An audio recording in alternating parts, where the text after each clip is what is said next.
concierne el sector energético en Honduras, hemos sido supeditados, digamos, más o menos a 3 procesos de reforma. Sin embargo, hemos pasado en 3 distintos modelos de mercado eléctrico. El primero era un modelo de mercado eléctrico monopólico puro, que data desde que la creación de la Empresa Nacional de Energía Eléctrica ya en la década de los 50. Y hasta la década de los 90, donde de alguna manera la inversión toda la hacía el Estado en lo que era energía. La mayor parte de esos proyectos son proyectos hidroeléctricos, la represa hidroeléctrica Francisco Morazán, el Níspero, Santa María del Real. Estas empresas son las que, digamos, de alguna manera en la que daban el suministro de energía al país. Sin embargo, en la década de los 90 hay un incremento, digamos, de la demanda de energía. Había muchos racionamientos, no sé si lo recuerdan, pero el Estado dice no tengo suficiente, digamos, plata para hacer inversiones, entonces de alguna manera promueve la inversión privada a través de una reforma al subsector, y es lo que conocemos como la Ley Marco del Subsector.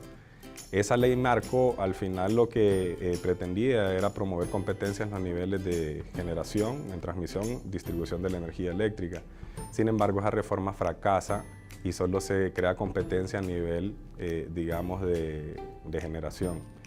Eso lo convierte en un cambio de modelo, si bien es cierto, digamos, de un modelo monopólico vertical puro a uno de comprador único, porque crea competencia, pero solo en el nivel de generación, no en las otras 2 etapas del sistema eléctrico.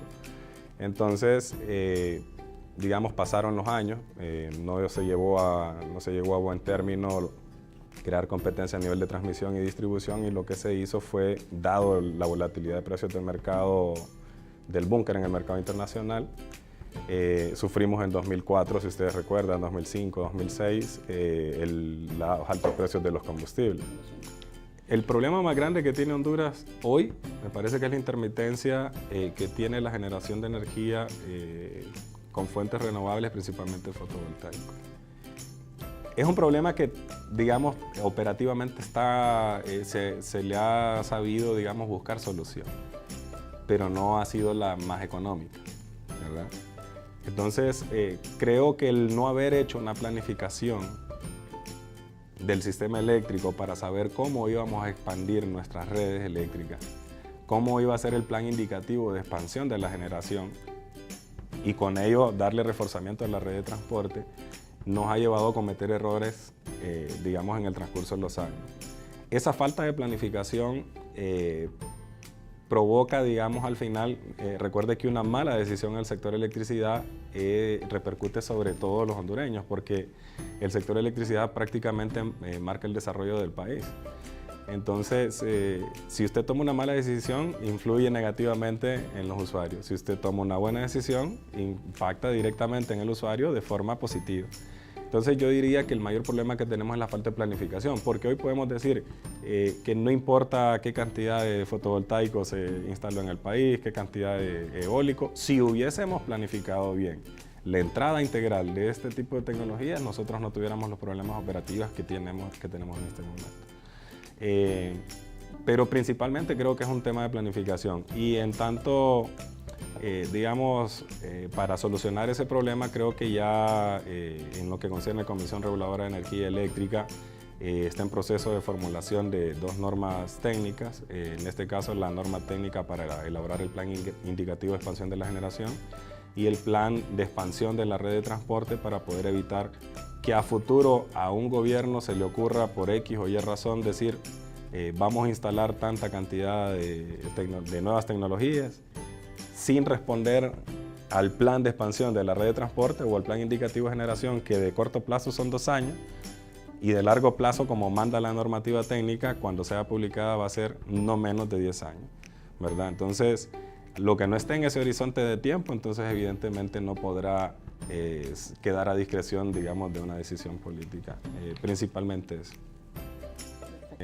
¿Qué significa proceso, digamos, de decarbonización? Que usted, generalmente se incluyen a todas las plantas de generación térmica o generación convencional, como se les oye llamar, que tiene que quemar algún combustible fósil, y esa quema del combustible fósil para generar energía eléctrica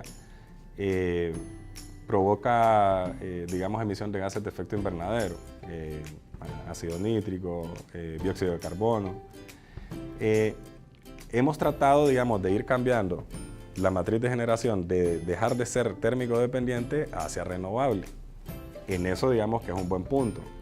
Pero en lo que hemos cometido un error quizás ha sido en que, si bien es cierto, le podemos apuntar al renovable, no se ha destacado principalmente la explotación del hídrico, que es el mayor potencial que tenemos en el país para producir energía.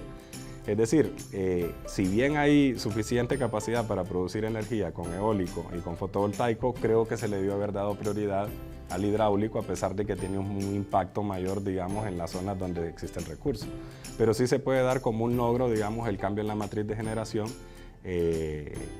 principalmente de ser térmico dependiente a renovable. Pero vamos a seguir dependiendo del térmico en tanto no ofertemos potencia firme como solo la puede proveer la generación hidráulica, no así la eólica y la fotovoltaica, que es la que más tenemos en este momento, ¿no? Los problemas que tenemos con renovables no convencionales se llaman, porque renovables tiene, por ejemplo, biomasa sigue siendo renovable, hidroeléctrica es renovable, pero son tecnologías que ya conocemos. Ahora, estas que no son convencionales, la eólica y la fotovoltaica, el problema es la intermitencia que tienen al momento de generar. Yo siempre pongo un ejemplo con algunos compañeros que no son del sector energético, que si uno enciende un ventilador y uno tiene la opción de poner la velocidad baja, media o alta, ¿no? Y el ventilador gira a una sola velocidad. Es una forma de decir, tengo una señal de conversión de energía constante, ¿no? Sea a la velocidad a media, a la baja o a la alta. Pero ¿qué pasa con el viento? Son ráfagas de viento, ¿no? Entonces inciden de diferentes formas en las aspas de los aerogeneradores.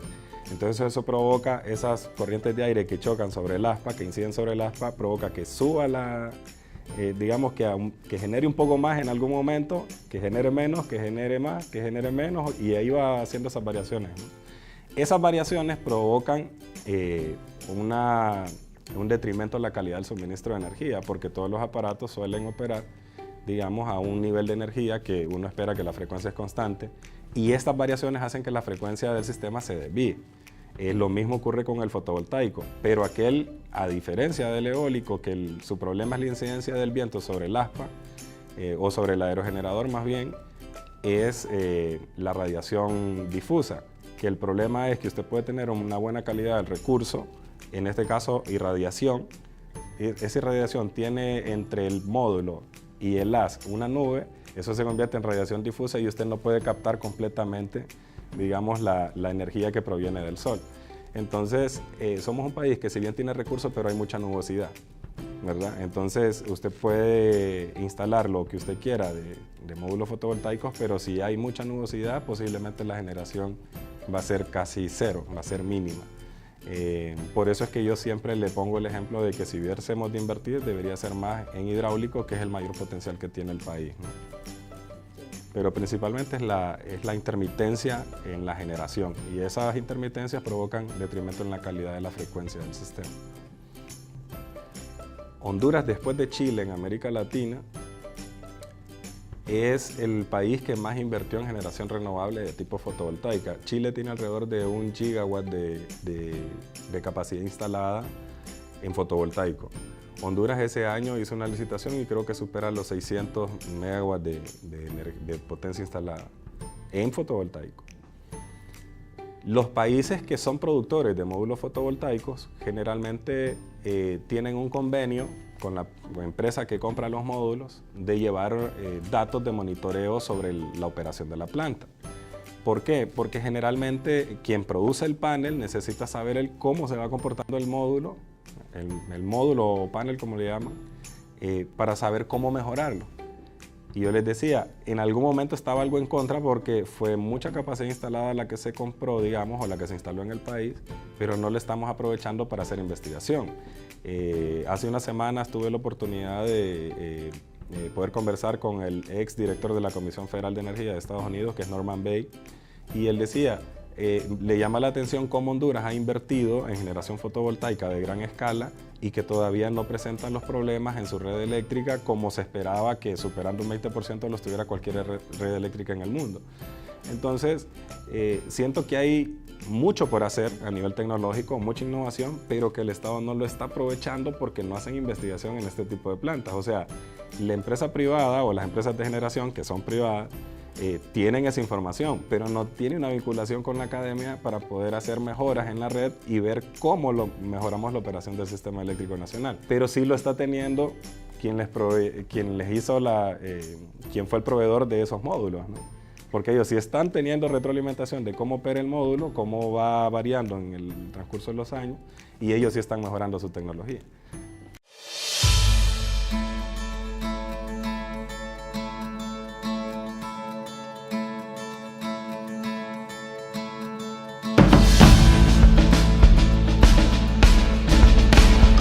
Reto a la población a que pueda informarse sobre todas las regulaciones que está emitiendo la Comisión Reguladora de Energía Eléctrica, que evidentemente es una forma de poder hacer reclamos cuando correspondan y poder saber a quién acudir en el momento que se sienta afectado.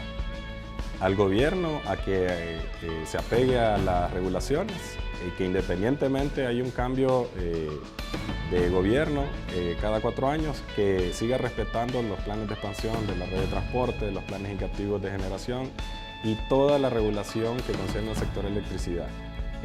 A los cooperantes que, si bien es cierto, son importantes para el desarrollo del país a través de su colaboración, que estén apegados siempre a las necesidades de la población para que logremos de alguna manera llegar a un mejor desarrollo para el país.